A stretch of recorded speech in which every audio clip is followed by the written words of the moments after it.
Okay, that should do it. Automatically muted me. That's interesting. Okay. Mr. Ripken, damn straight, BK. I got something on that too. I had a good Christmas. My baby sister gave me this sick hat. I didn't have this model or this variant of the O's hat. So, hey, there's BP and Ian. I didn't have this, and so she hooked me up with this for my Christmas. Hope you guys had a great Christmas. I've been gone, since before Christmas, so it's been a good break. Hey Jens, it's been a good break. Speaking of the Orioles, my buddy gave me an incredible gift, one of the greatest gifts I've ever gotten from a friend, and I literally, when he gave it to me, I got choked up. Especially when I found out, then I checked the significance of it, and it was insane. And this is it right here. This is the Orioles roster from 1995, and this was the day that commemorates the day that Ripken beat Lou Gehrig's consecutive game streak of 31-21, I think it was. It's a limited edition of 3,000 bats, and you can see Cal's signature right there, and I am just absolutely blown away by this. It is it's so fucking cool. I'm really excited to have this. Thank you, Scott. He's my motorcycle riding buddy. He's the guy that I'm going down to the tip of the Baja with in April. We're going to go down and be down at the bottom for Cinco de Mayo in La Paz, and then stay in Cabo, and planning on having a great time. Go down the coast. Joe, hey, how you doing? Signed 95 Atlanta Braves. Oh, interesting. Same year. Was Dale gone at that time, Joe? Dale Murphy, was he still on the team in 95? I want to think he was still there, but not sure. Well, I got a handful of people here already. This is great. I'm so glad to be back and be hanging out with y'all. Revs is here. AZ Mick. AZ, let me get you a wrench real quick here. Let's see here. Okay, you're all set. Yeah, what a gift indeed. Oh,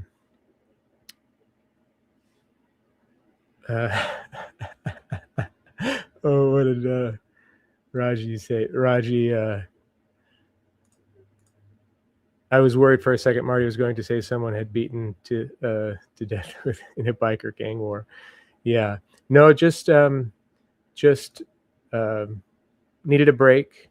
Rochelle was gone to Ireland and Scotland for a month, and with my youngest daughter, and then my third daughter came over and visited while they were over there to spend time with my Irish family, and in the process, Rochelle got me this snazzy sweater. I had worn the orange sweater that she got last time she was over there several times. So this was the I needed an update. I needed a new sweater. She actually, I told my buddies that she got this in Ireland, but she actually got this one in Edinburgh in Scotland, and she got me another sweater, a green sweater, a cool one, in Ireland. So she brought back two sweaters for me and a couple of really cool classical records. Hey, I Am One of Us. Bobby Gass. How you doing, man? Glad to have you here. Let's see. I was on an egg-based retreat. Indeed. You know, one of my favorite things is soft-boiled eggs. I do 6 at a time and eat about 3 of them right off the giddy up when they're nice and warm, and then put 3 in the fridge, and they're still good cold the next day with a soft center. Salt on there, some seasoned salt, maybe some hot sauce. And I've been on a sardine kick recently. Costco had a sale on these fancy sardines, and so I bought 60 cans, 10 packs of 6, and I have really been enjoying them and eating them with. They're packed in olive oil, and I mix it in with Japanese seaweed salad, which I really love, really love. So let's see. Ed, hey Ed, how you doing, man? Herc's here. Anyway, so I had a great break. It's good to be back. Don't know how consistent I'll be, but I'll try to be. It was 25 degrees here this morning, and it's cold. And I don't know if you can see my breath. I've had the heater running in the studio here because there's no piped in heat in the studio. So I got a little space heater at my feet here. And let's see, 25 is -3 Celsius for all you Celsius folks out there. So it was cold. Hey, Chauncey. Loki's been on a tuna streak. A sardine and onion sandwich. Okay, Bobby, do you do raw onions, or do you saute the onions? Do you fry the onions up? And maybe a little mushroom in there if you fry them up. Hey, Randy. Randy's here. So let's see. Let's go here. Okay. Boy, you guys are rolling in. I really appreciate it. I got 26 of you here today. That's super cool. So let's see. Something I did something a little bittersweet this past couple of weeks. Many of you have saw my my Fender Bassman 10, 72 Fender Bassman 10 here in the back for a long time, and I parted ways with my Bassman 10. I'd had that since I was 12 or 13 years old, but just hadn't used it in so long. I thought it was my first bass amp, and I thought I drug it when I moved to Canada. I drug it up there. It was like 80. It's like 80 pounds, and I've had it all over, and I just thought, you know what, there's going to be somebody out there that really could appreciate it and fall in love with it. And I found a guy in Albany, which is about an hour south of here, a young guy, Tyler, who I passed it on to, who has several Silverface Fender amps, and he is enjoying it. Sent me a lovely message of thanks afterwards. They're not cheap. They bring some money. So it was good to get the cash for it or whatever, but it is a little bittersweet to see that go. The Silverface is gone. Ed, you're right. You know, a lot of people use that Bassman 10 for acoustic guitars, even some electric, but it sounded so good when I played my Martin guitar through it. I did enjoy that amp with the guitar too. Four 10-inch speakers, and this amp. Most of those Bassman 10s come with Jensen speakers, but this amp had the optional JBL speakers. I'm not sure if it was ordered that way. My cousin, who I got it for, bought it new, and I'm not sure if it came that way or if he ordered it with JBL speakers. But I tore it apart because I wanted to find out what speakers were in it and whatever. And so that was kind of interesting. This is a Roland Juno Boogie. Juno D5 or DS, I guess it is, weighted keys. But I've been playing so much more piano than I have bass and guitar, because of course you can write music and you know, it's a lot more compatible with creating music than the bass. And I have other bass amps too. So this Acoustasonic Junior here, this Fender, sounds really good with the bass too. So I use that sometimes. And I just picked up, I didn't know anything about these, but I was in an estate sale and got some records, and they had these Axiom bookshelf speakers here, and I got them for next to nothing. So I'm excited to hook those up. From what I gather, they sound a lot better with a sub, but I have a vintage Pioneer turntable I'm going to set up in here in the studio, because my main system is in the house where we listen to records mostly. So I'm gonna do that in here, and we'll see how it sounds. I have a I have an older receiver, and I have a what is it? A Rotel receiver in here, but I haven't tested it yet. So it's an old one from the 90s. So we'll see how that sounds when I hook it up, but should be okay. Let's see here. Boy, you guys are all chiming in. It's so good to have you all here. 16 inches of snow, Bobby. Now you're around Toronto. Yeah, Toronto. Yeah, my third daughter's in Chicago, and she sent a video this morning out looking out her apartment window of the snow coming in. Lots of people getting hit with the big snowstorm this week. So we'll see how it happens. We're supposed to actually warm up here a bit, not get into the 40s, but we're going to have a lot of rain. It's been really dry and mild here in December, but January, the last week here, it's really cooled off. And so it's been, I go in the morning. I've had some early drives in the morning with the truck, and I have to let the truck warm up for almost 30 minutes because it's so cold. So I pull up to the truck in my car, hop out, start it up, and then just sit in my car with the heater on for a while, for about 15 minutes.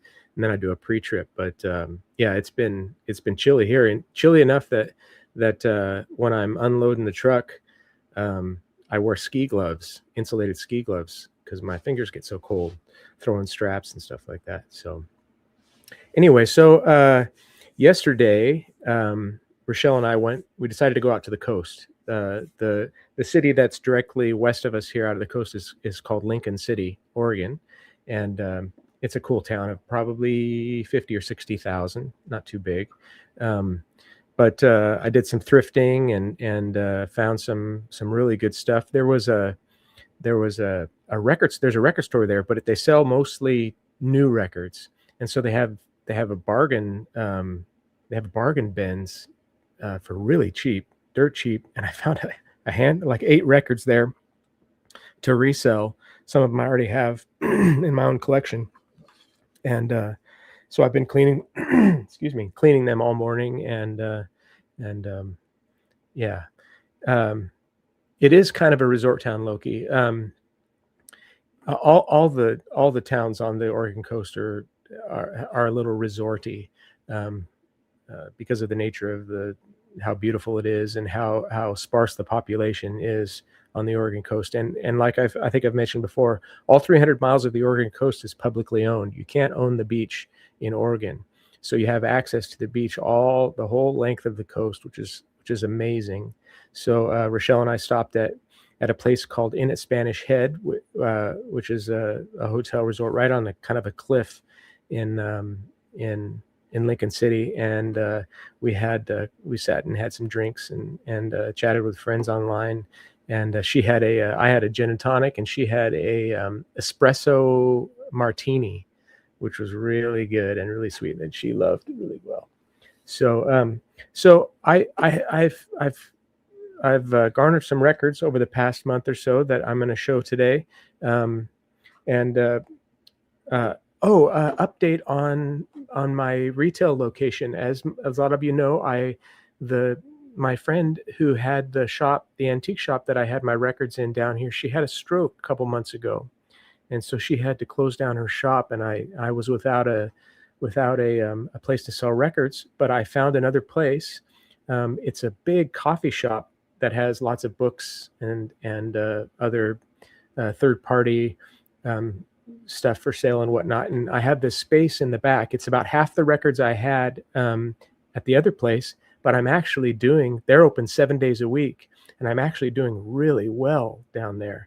I'm up over 50 albums sold this month already. So it's been a good surprise. I was a little scared about them being able to keep track of what I had sold, because they're very busy. It's a big room, probably close to 2,000 square feet in this place. So there's, at any one time, there's between 20 and 30 people in there, and it's good to be heard, Jens. Thank you.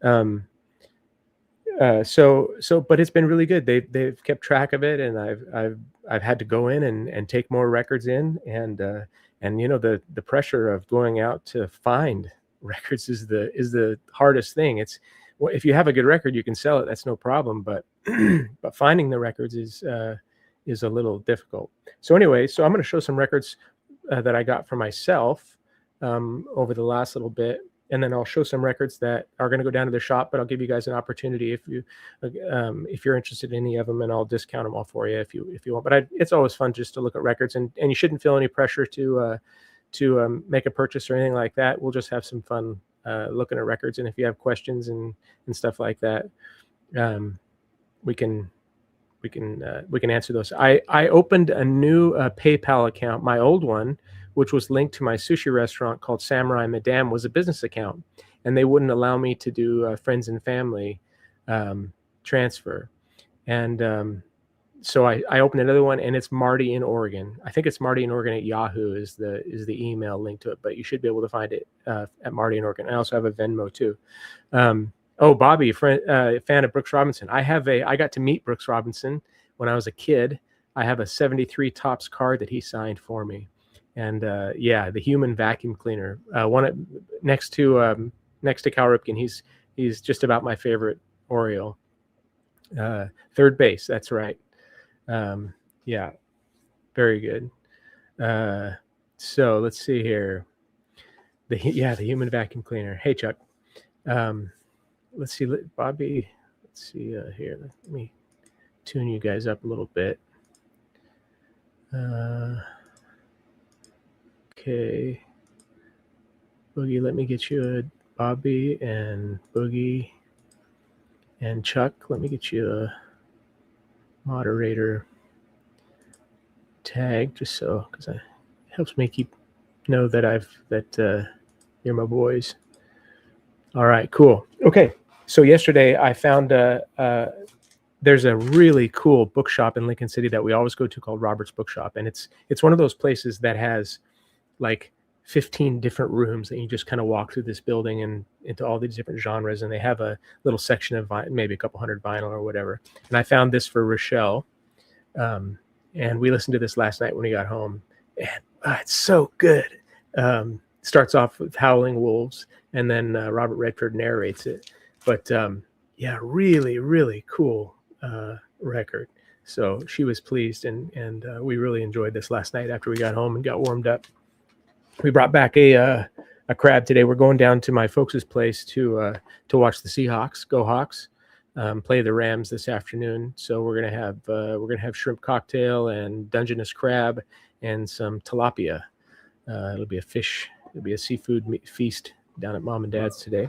When I was growing up, my dad sang in a Southern Gospel quartet, and one of the biggest, excuse me, I got coffee throat. One of the biggest bands in the genre was the Cathedral Quartet. We saw them live. They'd come to Oregon.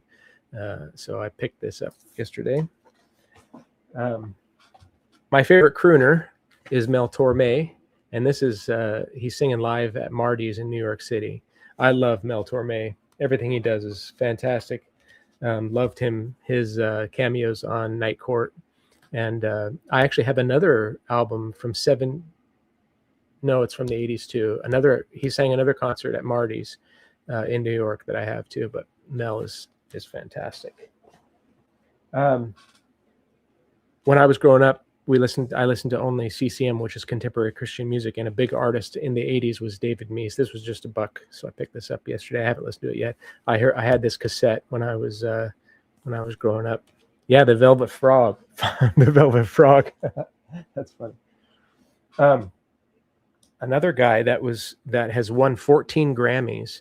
He was Amy Grant. I know you guys probably all know who Amy Grant was. He was Amy Grant's producer in the 80s, and he's won 14 Grammys. This is Brown Bannister. He's also produced lots of other hits, albums and stuff for like Stephen Curtis Chapman, the Imperials, and Petra, Paul Overstreet, and a bunch of people. I haven't listened to this yet, but I saw it yesterday, and it was just a buck, so I had to pick it up as well.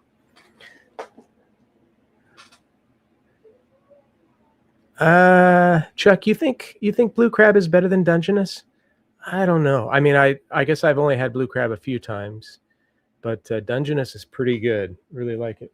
Got a couple living stereos yesterday. I'm up to right around 160. I haven't listened to this yet because I want to clean it first. The Enchanted Woods, with Dennis Farron and his orchestra. So I don't know what this is like, but it's a really cool cover. And then this is Music for Dining. These are really good. There's music for reading and music for relaxation. And this is a really early LSP 1000. So that's kind of cool. And this is an early LSP too, 1897. And I don't think I've ever seen one that says Super Sound at the top, which is really cool. So anyway, those are the ones that I got for myself. Let's see here. Okay, let's just go through some records, and if you want something, the trick is to put it in capital letters in the chat, and then I'll make a little note and post it on it for you. We're going to go through a bunch of commons, a bunch of cheap stuff to start, and if you BK, I have the Vulgar Boatman set aside for you. So when it's time, or when you want me to ship that, I will. Or if you want me to hold on to it till you find a few more, that's great too. And I'm happy to start a pile for anybody if they just don't want to ship just one album. So anyway, so just some commons here. This is Lady and the Tramp. None of you would be interested in that, but these are always just hammered. And this is not in the great shape, but it's in pretty better shape than I normally get. But whenever I get these, I sell them pretty quickly. The Disney stuff down at downtown here. So I always pick this up. It was just I think it was $1. Yes, no, this was 50 cents. I went to a thrift store yesterday and got a bunch, and so I'll just sell it for like $6 at the shop down here.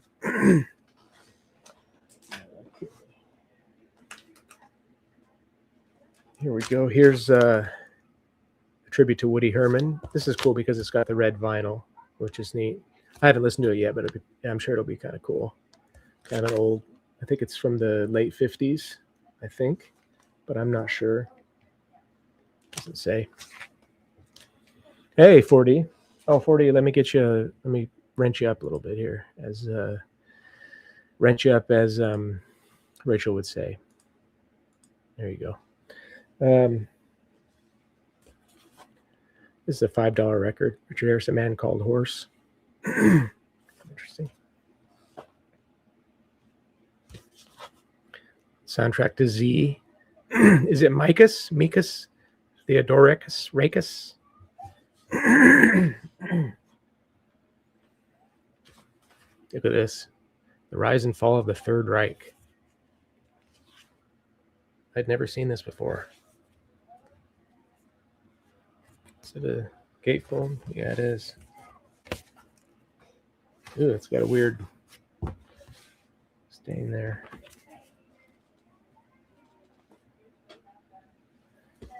Ole! Flamenco guitar. This one's cool. Theme from Mission Impossible by Lalo Schifrin. Let's see. I think it's in pretty good shape. Yeah, it's in pretty good shape on dot. I have to listen to this. This probably sounds pretty cool.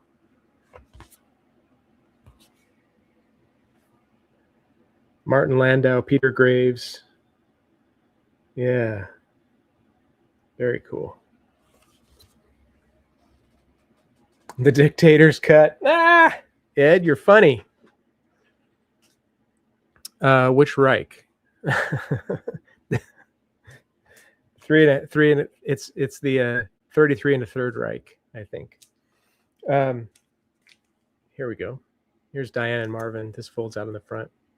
This is $6 for this little guy here. It's in pretty good shape. Yeah, Jack.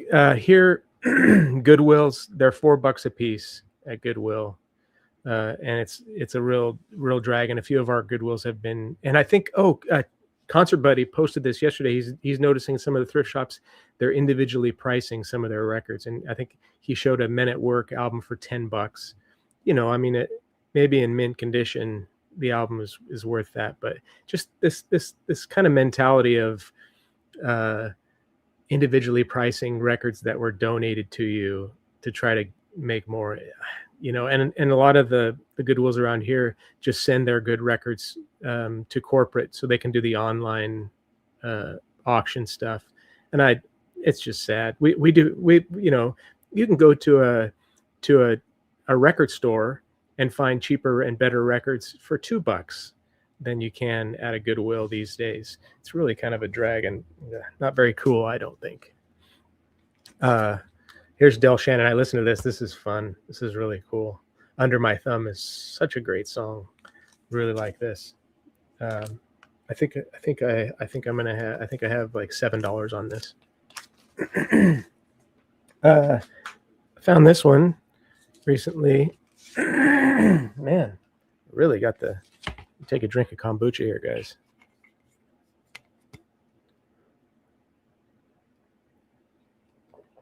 Hey, Dagon.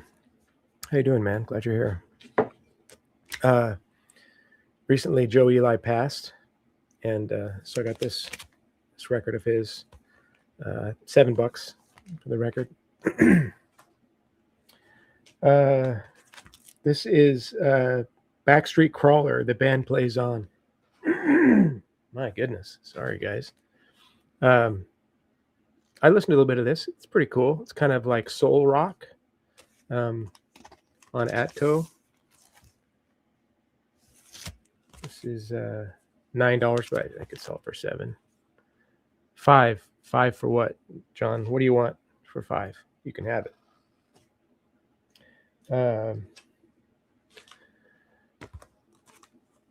Yes, Loki, I do know that John released 2 pieces of music. I've seen them both, and they're fantastic. I really enjoyed them. He's getting into it, and I want you to, John. You should do more. Keep it up. I really think they're cool, and the AI stuff that you do is really creative. I'm curious how you put that together. What kind of prompts you use and stuff like that. It's hard to tell what's real and what's not. Speaking of my the album I'm gonna have pressed, been talking to Mark Anthony Kay. It's ready to go, and he's getting the lacquer cut for me here pretty soon.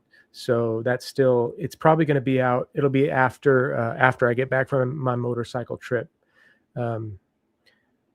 So it'll be a little while, a few months before it comes out, but it's still in the works and sounds great. I'm really happy with the way it's going. I have a couple of Donny Hathaway albums, and these generally go for this one's still in the shrink actually. These generally go for about 30 plus bucks, but these are VG copies. So I think I have $8 and $9 on these 2 albums. This is awesome. So good. It starts off just kind of symphonically and really, really cool albums. Let's see, here we go. Here's Stanley Clarke, Children of Forever. This one's in I think the vinyl's in like near mint shape. Really good. I haven't seen a whole lot of Stanley Clarke in good shape. But I have $10 on this one.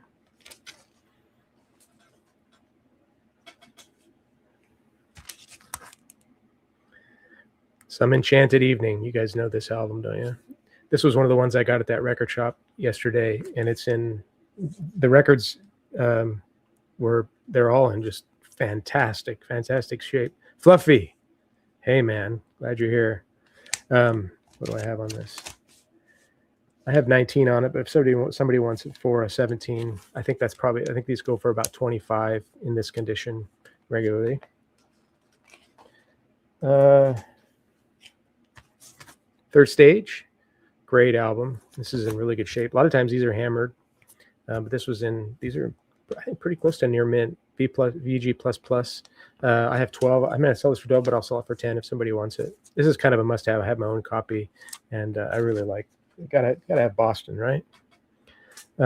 Here's a 74 copy that I got yesterday that I already have. Desolation Boulevard by Sweet.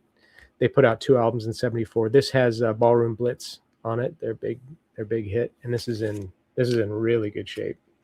The cover and everything's it's VG plus. all the way around. Very good. Oh, you had the Blue Oyster Cult? Yeah. I haven't listened to that one yet. I'm not a huge fan of Blue Oyster Cult, but they're pretty good. The Secret Treaties is good. Okay, one of an album that I really was I'm tempted to keep, but I think I'm going to pass it on to somebody yesterday. Ritchie Blackmore and Ronnie James Dio, their first Rainbow album from '75, I think it was.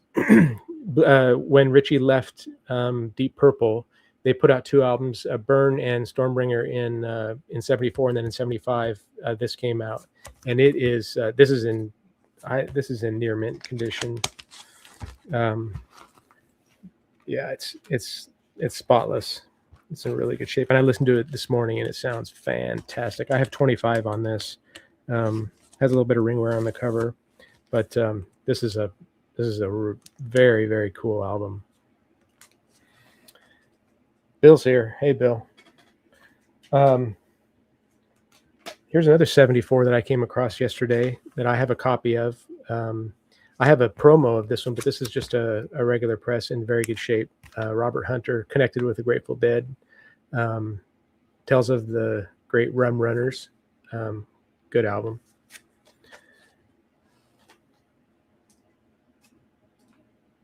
Here's another one from 74.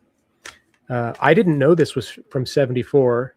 And it's an Australian release. It was never released in the United States. This is a repress on orange vinyl, but the originals go for, hey Mazzy, the originals go for hundreds of dollars, and this one I'll sell for $20. But it's a strange album. It's really, really weird and unique, but cool. So this is $20. I think is probably a pretty good snatch for that. All right, here's a unique one that I don't know anything about.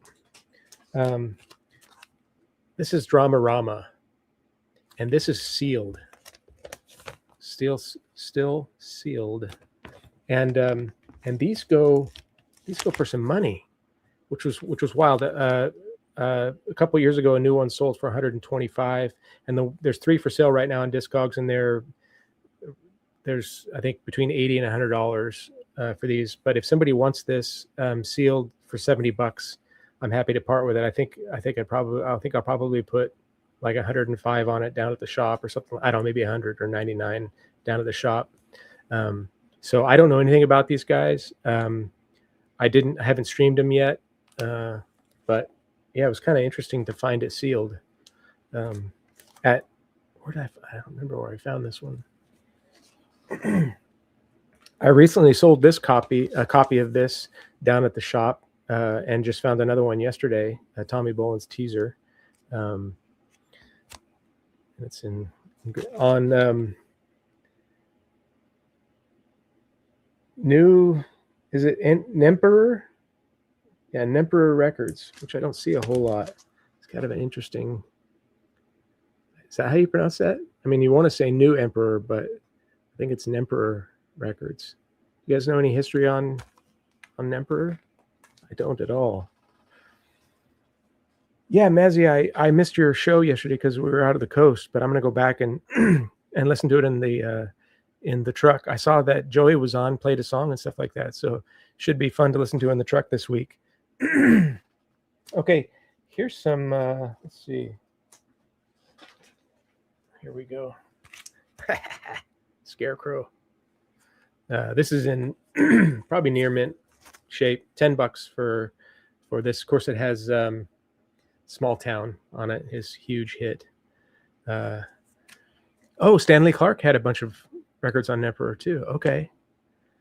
And Romantics. I have a Romantics album over here. Yeah. All right. Good to know. Hey, there's Chris. How you doing, buddy? I'm going to wrench you up here.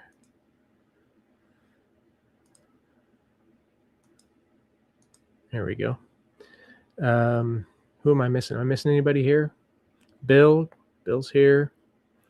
Raji. Hey, Joe, I have those blues albums that you were interested in. If you still want them, let me know on Instagram. I have them sitting here. If not, I'm going to take them down to the store.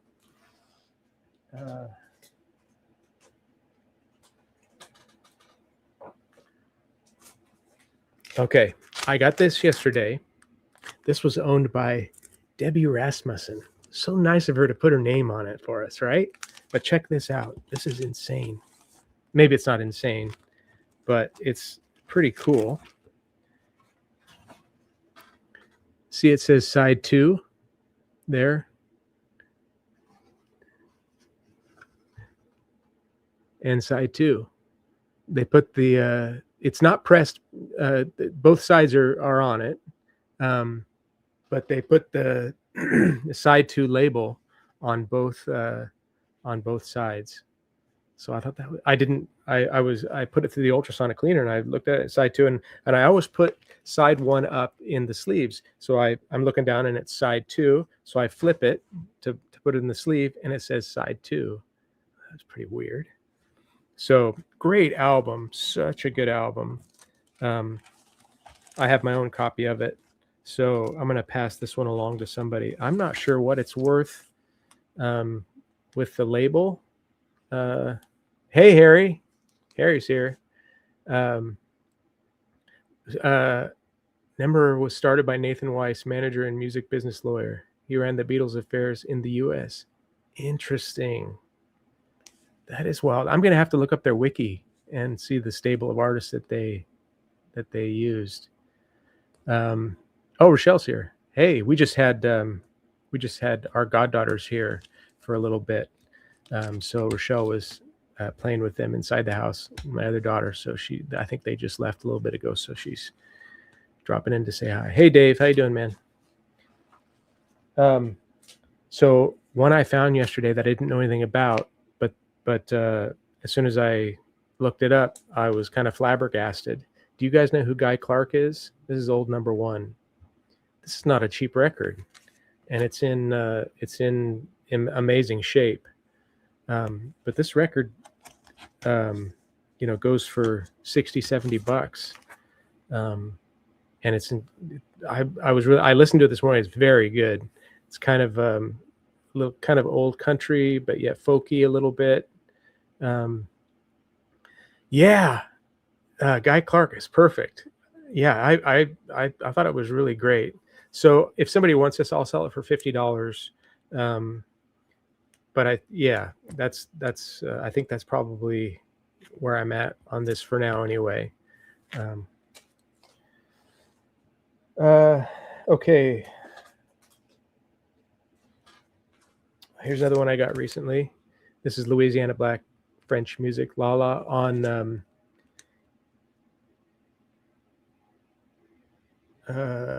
Manon de Soul Records. Manon? I can't see it very well. Mason de Soul Records. $15 for this guy. It's strange. It's French. It's lo-fi, but still really, really cool. In great shape, still in the shrink.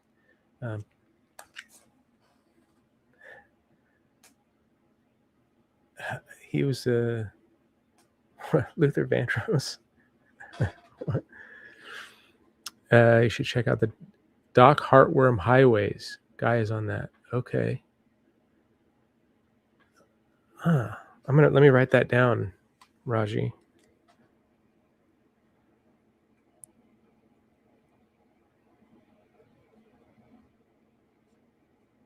Okay. I'll check that out.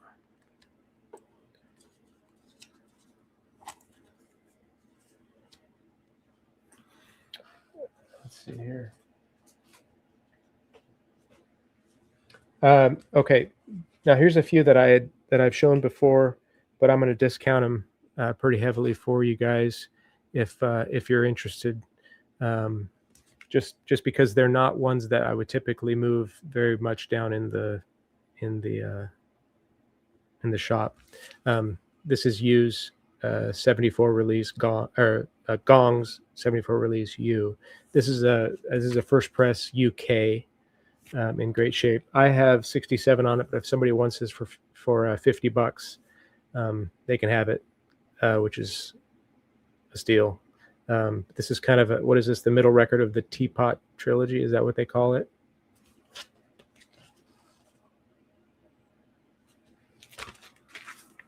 Jerry Goffin. This is a double album on ARI, Adelphi Records from '73.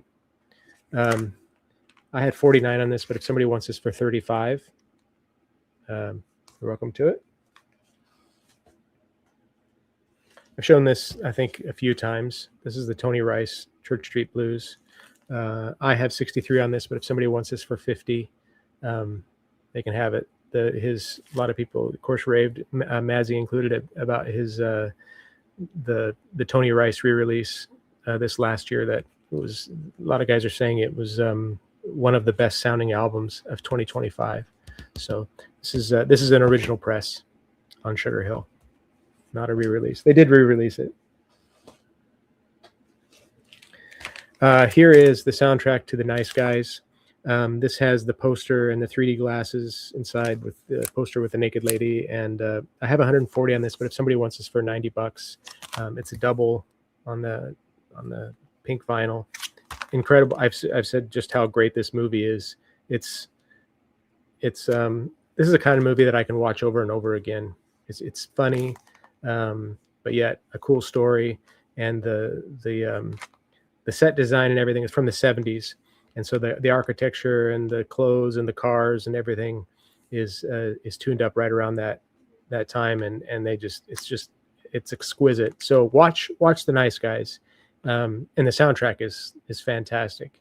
You kind of get a little bit of Boogie Nights vibes, but yet not as much more watchable, much more watcher friendly. It's not heavy like Boogie Nights is, but it has that kind of 70s kind of vibe to it. Very cool.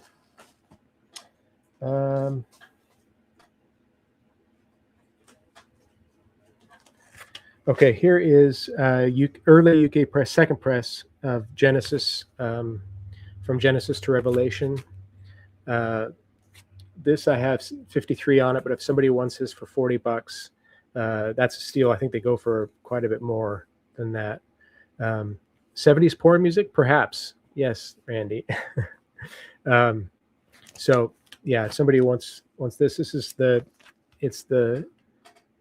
FFSS label, and it's I've looked it up. It's a second press. The first press is like $1,000, something like that. Joe, you're interested in the Guy Clark? Okay.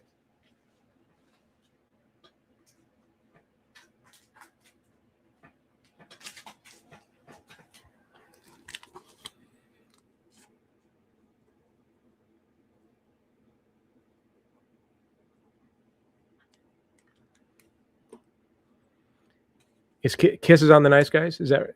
That it wouldn't surprise me. I haven't looked at the track listing recently, Harry, but it would surprise me. Let's see.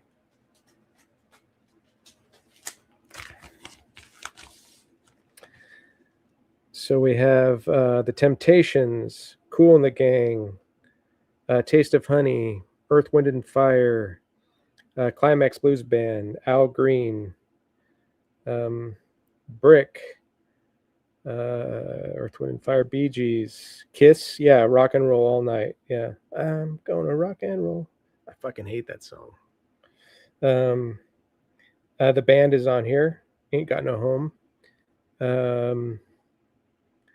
Rupert Holmes, Andrew Gold, America with Horse with No Name, and Green Pepper is on. Pepper's on here. Herb Alpert and the Tijuana Brass. So yeah, 4 sides. Let's see. I haven't picked up any blues recently, Joe. I'm always looking for it. But I'll keep you in mind for sure. This is a near mint copy of Remain in Light. And this is a Winchester press. I have $40 on it. Somebody wants it for $35, they can have it. Yes, I am interested in sardine and onion sandwiches. That is true. Maybe a wrap with a tortilla would be good. A nice flour tortilla, or corn, or fried up. Maybe make a tostada out of it. That would be really good too. Throw a little bit of sharp cheddar on the top of that. I love to get Dubliner cheddar at Costco. That is kind of like that. It's got the crystals in the cheese. Oh, chef's kiss. Okay. Here is Time Fades. This is a promo, a white label promo. This does have the lyric poster inside. I have $79 on this, but if somebody wants it for $55, that's a steal. They can have that. But yeah, white label promo of Time Fades Away, Neil Young.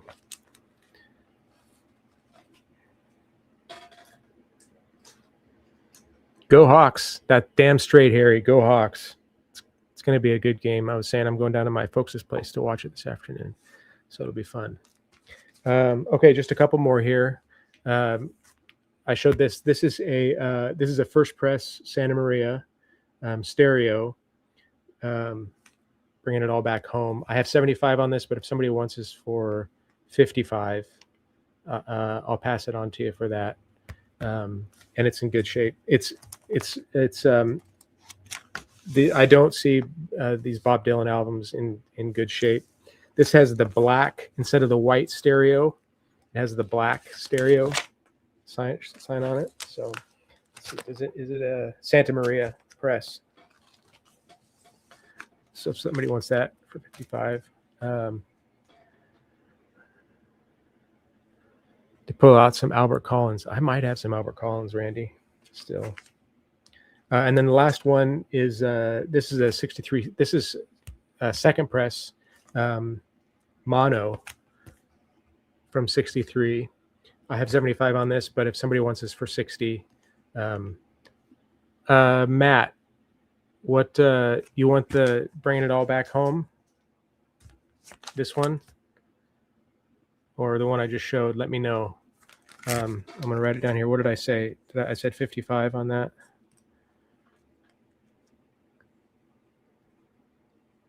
Let's see. Matt, where are you from? I went to school with a Crookshank. Okay, Bringing It All Back Home. So, Matt, send me a DM on Instagram. It's Marty in Oregon on Instagram. We can hook it up, make it happen for you. Virginia, cool. All right, I'll set that aside for you, bud.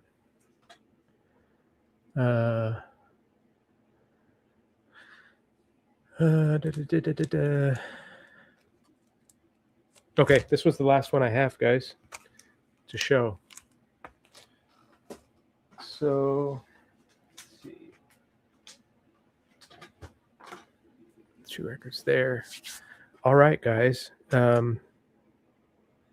I have also, if I have a bunch of commons, I've got probably 15 Elton John records. I've got a whole bunch of Jefferson Starship, Jethro Tull. I've got a ton of Frank Sinatra, Elvis. If you're looking for any particular album, I'm not going to go through all those. I still have some of the new wave stuff from that collection I bought a while ago. Got some ELO, got El Dorado, and some odds and ends. So if you're looking for anything and you want to just send me a message on Instagram, feel free to do that. I have another copy of Blue Moves that I'm saving for Christmas next year for Mazzy, since I already sent him one for this year. But I'm thinking of maybe he needs to get one every year from me. Probably be appropriate. So let's see here. There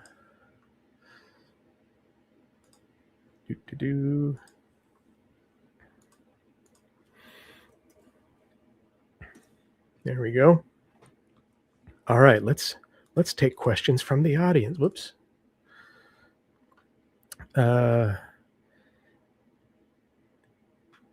Yeah, no, I didn't get sidetracked, Raji. It's safe in his hands. And I've got several other Elton John. All he has to do is ask, and I'd be happy to VCLT him a few other Elton John albums that he doesn't have. So let's see here. Is the bat for sale? Good joke, Bobby. No, that's I'll have that till my dying day. In case some of you weren't here, whoops, hit the mic earlier.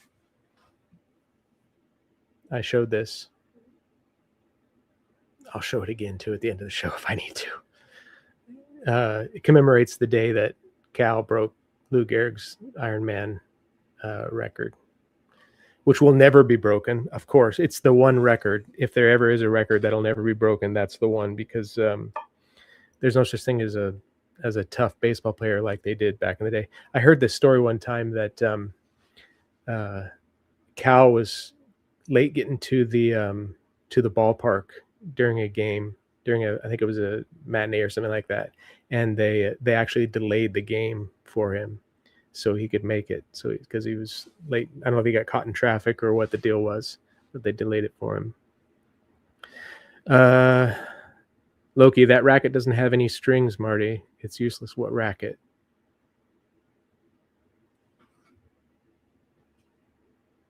What are we looking at? Am I missing something? All that's missing is Robert Redford's signature. Yeah, from The Natural, possibly the greatest sports movie of all time. Is there a better sports movie than The Natural? Basketball racket. Haha. Yeah. Oh, you're a tennis player. Yeah. Oh, here we go. Hey man, how you doing? I think F1 with Brad Pitt is a remake of The Natural. It's the same story except with racing cars. Old guy gets injured at a young age, comes back. I'm waiting for that to. Where's it streaming? Did you it's watch on it? Apple? It's on Apple TV because they created it. So you have to have Apple TV. I saw it in the theater in IMAX. It's a fun movie. It's action packed. It's great. Not heavy, just a fun watch. Yeah, it's not anything deep. Again, the story, you've seen it many times, but it's kind of like The Natural. Remember, not spoiler, but he gets shot and when he's a hot shot, and then he comes back as the old guy years later, and everyone kind of mocks him. Same story. Okay, that's cool. Yeah, I'm definitely going to check it out. I've tried to get into F1. I like MotoGP, and I followed that for a couple of years, the motorcycle racing. But F1 is huge around the world. It's kind of like soccer, right? It's way bigger outside the United States than it is. Part of the reason they did that, Apple now has American rights, or to, I think, next year starting to broadcast F1. Oh, interesting. It's related. It's definitely related. Okay, nothing wrong with that. But so that makes sense. That really makes sense. Yeah. So how was the stream yesterday? I guess it depends on people's point of view. I had a great time with it, and you kind of the next morning you start thinking of things you do differently. I think I have too much planned, but I was very not aggressive, but I planned out segments because I don't want it to be, and I love what I like what Rachel does, except for some of the content, but I like what Rob does, and I like just the free form hanging out with PB Thal and stuff. I wanted to do it like segments, almost like, I hate to say a variety show. That sounds tacky. No, I think that's good though. I had things timed. We had a feature in the middle of it about with Todd, the long cut, and Lost Mixtapes. He's with Todd, and long cut Chris. And, that's right. Yeah, I love those guys. I know those guys. They're great. They're great. I wanted to bring different people in, as much as I love Harry and Rob and you and all, Yeah, no, makes sense. We're on the same fucking streams all the time, myself included. So we did a half-hour segment on music from Minneapolis, obviously because of what's happening. Yeah, for sure. And I warned people, there was political content, but it wasn't a strictly political bashing on either side. I mean, it's so funny because I got a lot of inboxes beforehand of people suggesting things. Loki, what does Loki say? A smoother show would just have the links between segments, less signposts. Yeah. I'm going to work it. I think I had too many planned segments this time. But it's a tight 2-hour thing. I like it.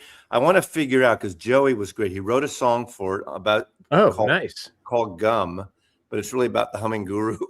Fantastic. And it actually came out, at least his vocals were great, but because of the StreamYard and no separate mic and stuff, the guitar would break up.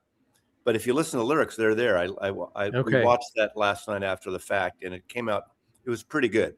But having him in the back as the band every once in a while was kind of a cool little thing. I like, and it's good that you're doing it in your record room too. I thought that's a cool. Yeah, it's a dead room. Yeah. I mean, I did a live whack-a-mole so I had all these ideas of things. My son was on for a 15-minute segment. We talked about me brainwashing him into music as a young age, and then him getting into the Gorillaz.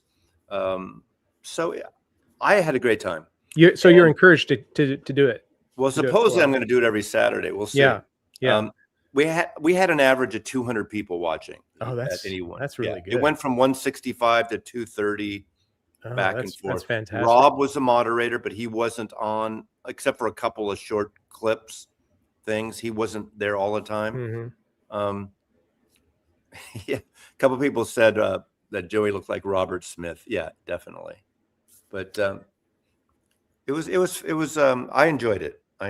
My friend Ron and I in 2005 went to London to see the Cream reunion. So we talked about that. So, we'll see.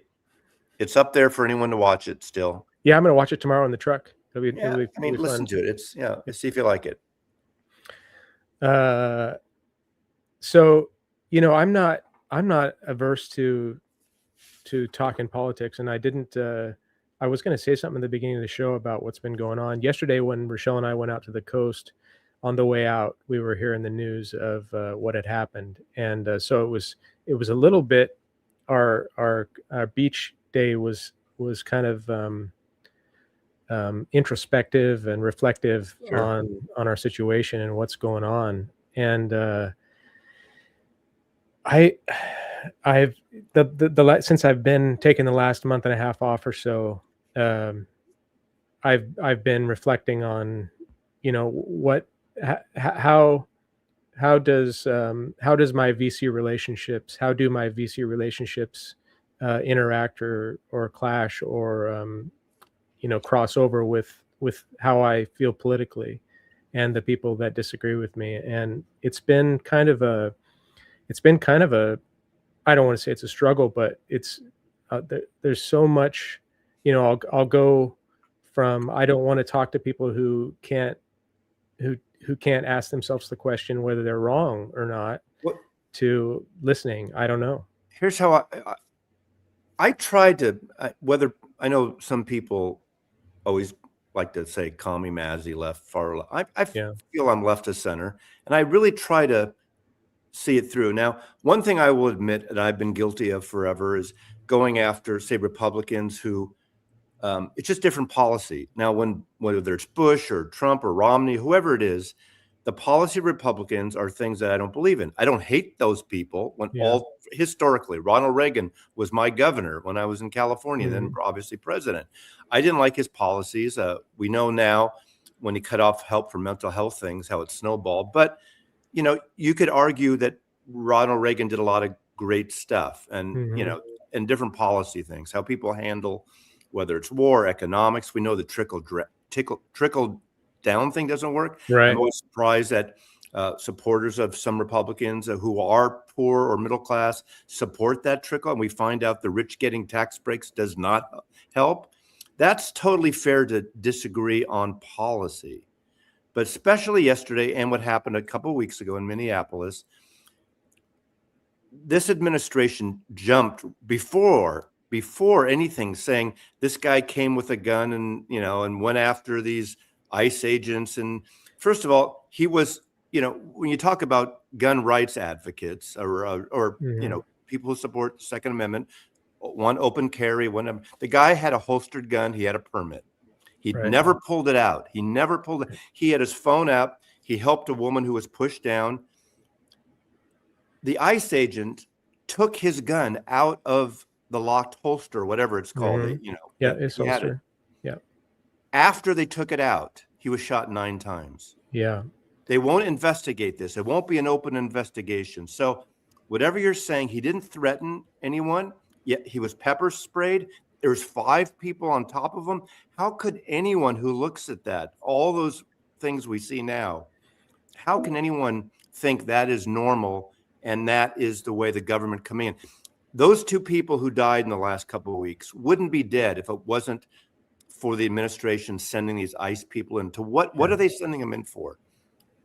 Minneapolis. I mean, if there are people that stole money, the Somali community, if someone stole money, investigate it, indict them, do the stuff, but don't have mass gunmen on the fucking streets scaring families, scaring people. That's not the way you do it. So, and of course, I found as almost, it's not as tragic as somebody losing their life like that, and the heinous and terrible way that it happened, but the immediate response by the administration, whether it was Stephen Miller or Trump or Kristi Noem, was to say that he was there as a domestic terrorist to assassinate federal agents, which is just such a bold-faced lie. I mean, we've all seen it. We've all seen 4 different camera angles now. We know that that's just not, that's not the truth in any fashion. It's just so clear. And they want us to not believe our own eyes. I mean, this isn't, can you imagine, people are complaining, all these people with cameras. What if there were no cameras there? Right. We would have to just believe. Well, what's happening where there aren't cameras? I mean, there's this 5-year-old kid that was taken. I watched a video of a young man, a citizen who was taken, abducted, and Randy, this is on track. This is what's happening in this fucking country. I love this country, but this is, and Marty definitely is not shy of politics. I'm not ramming this down his throat. I don't. No. Randy, if you mean back on track with getting the shit together with our government, then I'm with you on that. But I think it's important to address some of this stuff because it affects my life. It affects our lives here. I want to be calm here. Chuck, the border wall thing is an issue that nobody has solved. And the thing about it is, since we've had several times to have a good immigration policy. Yes, they should. I don't care if they want to build a wall, build a fucking wall. I don't care. Okay. Trump came in, they shut it down, and we had a spillover. The end of, Biden didn't do very well with it either. He finally, in his last 6 months, closed it down, and it started getting to a reasonable balance. Totally guilty. I'm not going to defend a Democrat who does shitty things. But Trump or Biden didn't send mass military people into cities to break up families. So that's bullshit. And remember in the last year of Biden's administration, and I don't care what you fucking say about we should have done this first. There was a bipartisan plan to have an immigration, a right to citizenship, a path to citizenship that was nixed because Trump didn't want Biden to get a win. That would have been a win for all America. We still don't have any kind of immigration policy. You need an immigration policy. Putting up a wall, ripping families apart. I lived for 25 years in a city full of immigrants from South America, Latin America, Central America, Mexico, some legal, some not. It was a great family community. Come up with a policy. They're afraid of coming up with a policy. Yeah, and, James Lankford, the senator, Republican senator, co-authored that immigration. This is when Biden was his last year, co-authored a really good immigration bill that everybody was in line with, but Trump put the kibosh on it because he wanted to campaign on it. So there is no legitimacy in going down the road of condemning Joe Biden for not trying. And Chuck T, Obama did it legally. They weren't ripping up families in the same way. Exactly. We're not telling you shouldn't deport illegal aliens, especially the violent ones. Obama deported 3 million. This is going beyond that. Sending these 3,000 plus troops to Minneapolis. Minneapolis has 1% of illegal immigrants out of the immigration. There are over 2 million. California, Florida. A lot of other states have a ton more. Yeah. Why Minneapolis? Texas has over 2 million undocumented immigrants now, but yet this is not happening. It would dump their economy if they deported all. nope. See, you have to go either way. If you say that, oh, Obama did this, we had no problem with Obama deporting illegal immigrants that needed to be deported, but they weren't roaming the streets. They didn't dump 3,000 mass people carrying guns walking down in neighborhoods. That never happened. And don't even pretend that happened. It never happened. And I know that you hate when us Jewish people talk about Nazi Germany. It starts like this. It fucking starts like this, and it becomes a normal thing. And, you know, some people say, oh, it doesn't matter. We killed 2 people in the city of Minneapolis. And it doesn't really matter. It's not that many people. Look how many, an illegal immigrant killed a woman. Yes, it happens. People kill people. And you citizens kill more trial. Citizens kill more people than illegal immigrants. By statistics, immigrants, whether they're legal or non, commit less crimes. Far left protest. I'm sorry, I'm interrupting you. I apologize. No, obviously, Chuck, the people that are getting killed are the people that are protesting and what's protesting going on. is illegal in this country. And if they weren't out there, you know, yeah. I watched a video yesterday of a carrot farmer, and he has a $900,000 contract with a big carrot company to harvest his carrots, but none of his workers have showed up. They've all left because they're afraid. And he's going to go bankrupt. And we're finding out that our farmers who voted for Trump and voted for this situation are really taking it up the backside because of it. We've lost our market share in the soybean industry. Rice is going backwards. All sorts of problems in our agricultural sector that we're going to feel the effects of, and that our farmers are going to feel the effects of. That I don't know if we can get back, because China went right away to Brazil and said, hey, grow soybeans for us. It's amazing. These MAGA people don't give a shit that the world hates us now. The world hates us now. It's not because of Obama or Biden or even George W. Bush. The world doesn't hate us they hate us because of Trump's policies.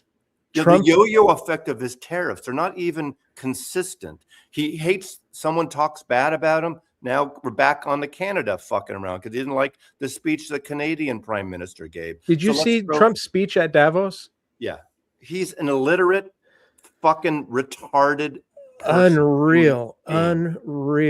I mean, he is the laughingstock of the world. Yeah. You know, he's embarrassing. How many I swear to God, I get about a dozen inboxes from people I know around the world every day. Like, what the fuck is going on there? And, you know, the people that are America first don't give a shit. We don't care about them, but we live in the fucking world where we should care. You know, we're getting out of NATO. We're splitting up NATO. We're splitting up the, environmental situation. We're going to be a backwards country because even China, these other places, the Europeans aren't going to stop working on the environment and making the future, looking toward the future. I give a shit about my son's future. And if you want to close the world off and keep digging, these coal mines and everything, which, will last us maybe another 50, 100 years. But after that, poof, it's gone. People Chuck, the border was not left open on purpose. There was lots of problems that went on with immigration and the more openness of the border, but it wasn't left up on purpose. Illegal immigrants aren't voting; they can't vote. It's just a bunch of scare. This is what the MAGA culture does: is we have all these problems, and what they do is they blame immigrants for the problems that they have, and they're scapegoating, and it's the corporate right that wants us to have this culture war that wants to blame the problems on immigrants. And it's absolutely a misdirection. And they're playing you all for fools.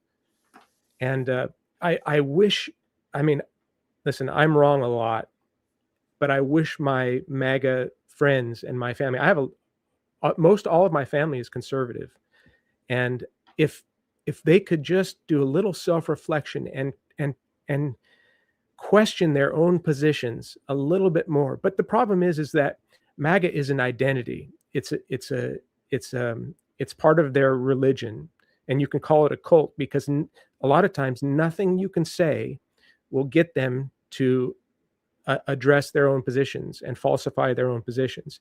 And it's based on fear. Their amygdala is just pinging, just ping, ping, ping. Because if they do, their world falls apart. Their identity falls apart. And that bipartisan bill, and people are saying, well, you shouldn't have to do this. You shouldn't need this bill until we secure the borders. You need both. You need both. You need a path to citizenship. And in that bill, there was a huge budget increase to hire, 1,000 more border security. Yeah, and the unions or whatever, I don't know if it's a union, but on the board, they supported it. The men and women working on the border supported that bill, and Trump nixed it. So that would have helped all of this. They wouldn't have sent ICE agents to these cities. Again, if they're illegal, we had ICE during Obama, we had ICE during Biden, we had ICE we had ICE agents going at cities when there's, violent gang action, when there's illegal, violent situations, but they weren't marching in cities like the fucking Gestapo, Yeah. And backstage of all of this that's going on now is the failure and the illegal move of the administration to not release the Epstein files. Oh God. Well, that's we all can see that this is something that bleeds over into the MAGA sphere, is that you have a lot of right-wing commentators like Sean Ryan and Joe Rogan and even Tucker Carlson. These people, they see that the inaction on releasing these, if there is nothing to hide, release them. That the only reason that these are not being released is because they're hiding something. There is something there, and Trump is implicated. Right. If it only implicated his political enemies, the files would have been out years ago. It would have been out a long time ago. It is clear that he is implicated. Every president puts their business holdings in a blind trust during their presidency. And every president does get richer after the fact. That's just the case. They just do. Yeah. Obama, Reagan, they get rich. This is the first president that never did that when he had the Trump Hotel. He never did it. Out in the open, he's made how many billions now? $1.4 billion. In the last year. And if you don't see the grift that he's taken money, and it's about his personal wealth more than anything else, and his ego more than anything else, and his awards, he doesn't care for the people of America. No, he doesn't care, and he's playing them all for fools. Absolutely. I know, and they are fools for eating it up still. Yeah. They're ignorant. I'm sorry. Yeah. I'm sorry, Chuck. If you don't see that selfishness on his part personally, and then this whole thing, I'm sorry, I'm going to dump on, you being I don't know if you're a Christian, former Christian, or your beliefs. I'm not a Christian, but that's my background. Yeah, and I get that.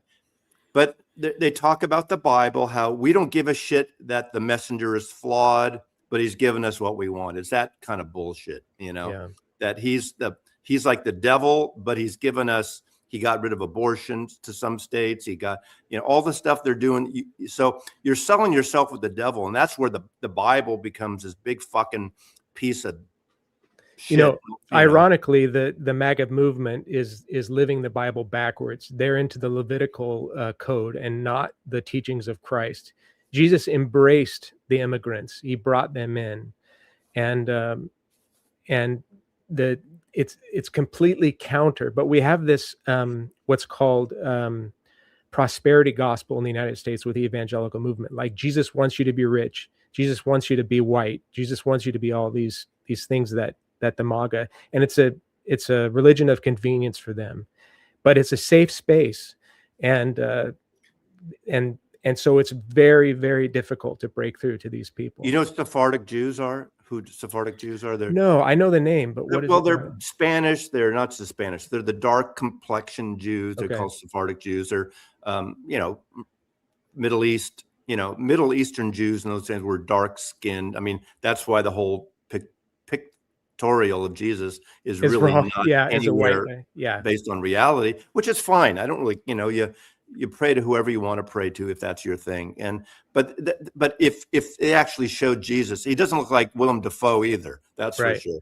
Right. You know, but if they, you know, he would look more like a black man in some ways, or Indeed. or an Indian, you know, an Eastern person. And so, God forbid that was the Jesus. And they found that if he came back as that, they'd probably kill him again.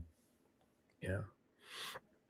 So, yeah, it's good to talk about this, Mazzy. I've Sorry. been no, I'm really thankful actually, and I'm glad to have you here to bounce this stuff off of. It's been on my Well, heart. you know me, I never hold back when it Yeah. comes to that shit. So.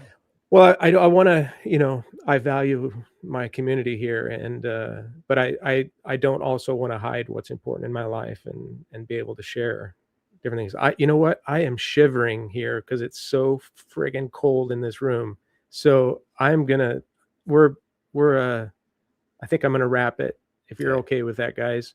Thank you so much. And Mazzy, of course, you're welcome anytime. And thank you for hosting this, and yeah, good luck with your records and stuff. And I wish good stuff for the people in this country. I do too. I love America. I'm an American. I don't think pride is a very useful thing in life, but I'm really proud of the sacrifices that Americans have made so that we could have this luxurious first world life. And Chuck, I'm thankful that you're here, that you can give us feedback on how you feel and stuff like that, and whoever else. Bobby Gass, thanks for your comment on the other thing. I saw it. I appreciate it. And I think you're absolutely right, Bobby Gass. In a few weeks, if I keep doing this, I'd like to have you up there too. Yeah, I'll see if I can catch it live, your show live this coming Saturday. Well, we'll see. I don't know what I got to figure out what I'm doing, but thank you. No, all good. So thanks, guys. Appreciate it. Have a great Sunday afternoon. Get some good food in your belly, and go Seahawks. Go Hawks. Absolutely. Take care, Mazzy.